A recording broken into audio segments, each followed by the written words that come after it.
Hi everyone, let's now listen to a listening booster class.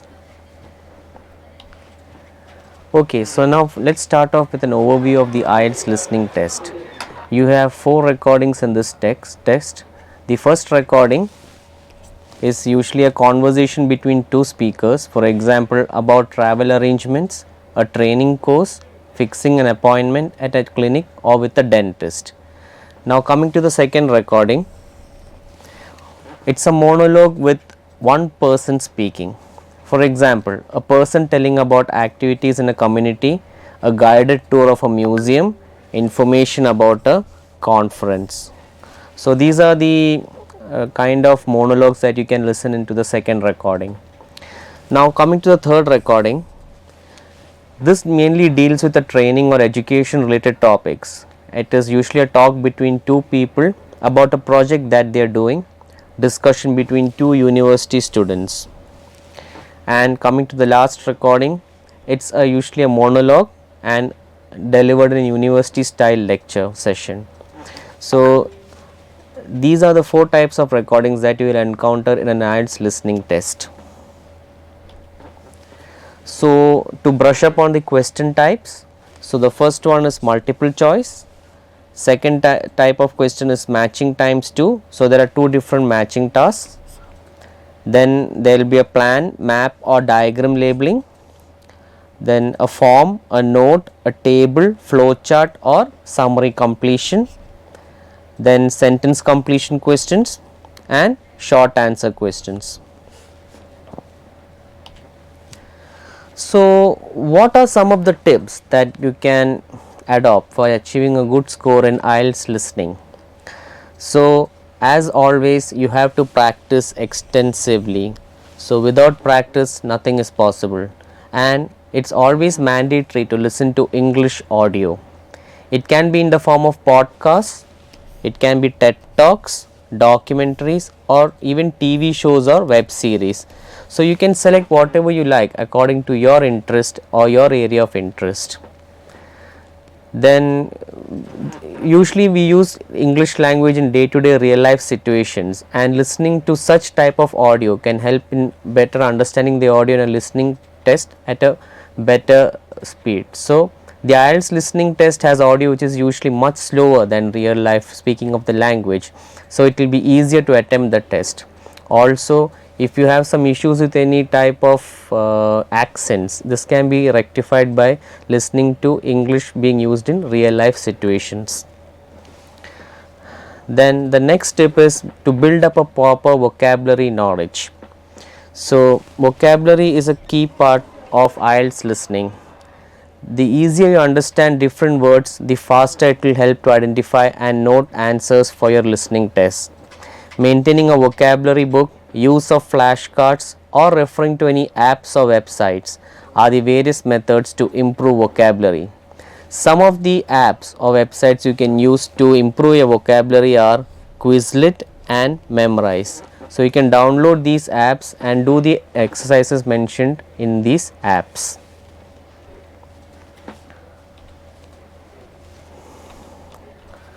So usually when we are attempting the exam, we are in a stressful situation and we might make mistakes when we transfer the answers to the answer sheet.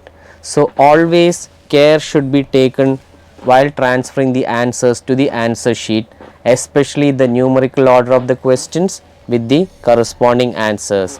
In our rush to complete the test, we might forget the proper numerical order and mismatch the questions with the corresponding answers.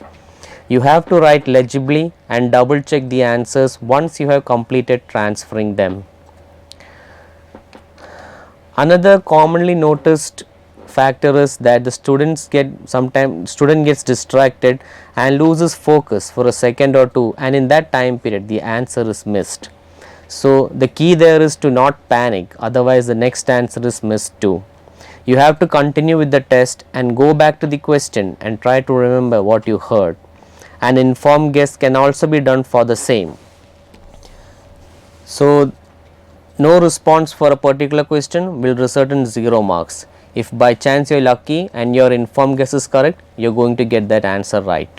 So always guess in a proper informed way, don't leave any answers blank. One of the main tips that one can offer for IELTS listening is to not multitask in multiple choice questions. So let's look at how to deal with one of the tasks that many of the students find difficult, that is multiple choice questions. So here's an example. So in this one, a student is talking to her tutor about a presentation she has to give. Here is the question. Jill explains that she is having difficulty planning her talk because A. She is short of information about the subject, B. The other students know a lot about the cameras, C. She is not sure about what she should try to achieve. So these are the options that are given for the question. So before you look at option A, B or C, make a question that you're going to listen to for the answer. Make a question that you're going to listen for the answer to. The question could be, why is Jill having difficulty planning her talk? So that question is formed by you. Focusing a question on your head rather than trying to read the three options on the paper helps you to give your full attention to listen to the recording. It is harder to read the options A, B and C and listen at the same time. In fact, it is almost impossible. So always plan a question in your mind with regards to the information that you see in the question, and then it's easier for you to listen to that particular audio. One very important factor in IELTS listening is to ensure that the grammar and spelling is correct.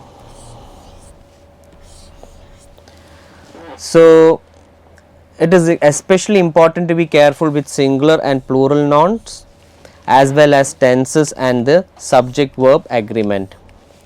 So if the answer is second person singular, don't forget the S at the end of the noun. Capitalization of proper nouns is also important. For example, names of the countries, cities or geographical locations must be capitalized. So for example, if you write Australia as Australia with A as in a lowercase, then your answer will be marked as incorrect. So always capitalization of proper nouns is very essential. If you are writing the test in all caps, then this will not matter to you. So proper spellings are extremely important in IELTS listening. Even if one word in the answer is wrong, the entire answer will be marked wrong. This holds true even if just one letter is missed. So you have to be very precise about your spellings even if it's a single word or a single letter. Although there is a time limit to complete the test, handwriting is very important. If the examiner cannot understand what you have written, then the answer will be marked wrong because it is illegible. If you have messy handwriting or are not sure which words you need to capitalize, it might be safer for you to write all your answers in all capitals. For one, words written in all capitals are usually neater and easier to read. Also, you don't have to worry about losing marks for not capitalizing a word that needs to be capitalized. So this is the one advantage I was mentioning earlier. If you capitalize your entire answer, you need not worry about the proper nouns or anything. So you will be given some time to read the questions before each recording is played. Read the questions very carefully as you will hear each recording only once. So you want to be familiar with the questions before you hear the recording. Keep listening to the audio carefully. Sometimes you hear the answer and think that is it, but there is more. Often what you hear first is not the correct answer, and to explain that, here is an example. So the question is, what time does the exhibition open on Saturday? The answers given are, options given are 2 p.m, 4 p.m, 7 p.m. In the test, you will hear someone talking about the opening time. So this is a part of the audio or excerpt of the audio. On weekends, we used to open at 2 p.m, but now that's the weekday opening time, except for Mondays when we are closed. So the exhibition opens at 2 p.m. today with special evening display at 7 p.m. On the weekend, we always open the doors at 4 p.m. though. The correct answer C came right at the end in that example. So even if you think you got the right answer, keep listening until you have heard all the information.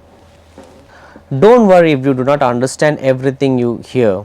Listen out for the keywords from the questions and focus on what you need to be listening out for. If you miss a question, don't waste time on it because you may miss the answer to the next one too. So if you miss one, move on. Sometimes in IELTS listening, there is quite a long gap between the information needed to answer in one question and the next. This happens especially in the lecture in section 4, that is a university lecture like we had mentioned in our earlier question like recording types. So what do you do to check when you are in section 4? Look at the answer sheet and you will see there are headings which show you what the different parts of the talk are about. Here is an example of part of an IELTS listening section 4. So the heading is indoor farming. It began in early 20th century. Involves growing crops in, that is the question 33rd answer, greenhouses. So imagine you have answered question 32 and you are waiting for question 33. The subheading indoor farming will help you to spot where the information for the next answer is coming up. Here's what tells you that you are now approaching question 33. Well, this is a part of the audio. Well, this is where science, agriculture and design converge, and let's start by talking about indoor farming. The concept itself is not new. So there we got that hint for indoor farming, and then you will be listening to the answer that you require for question number 33.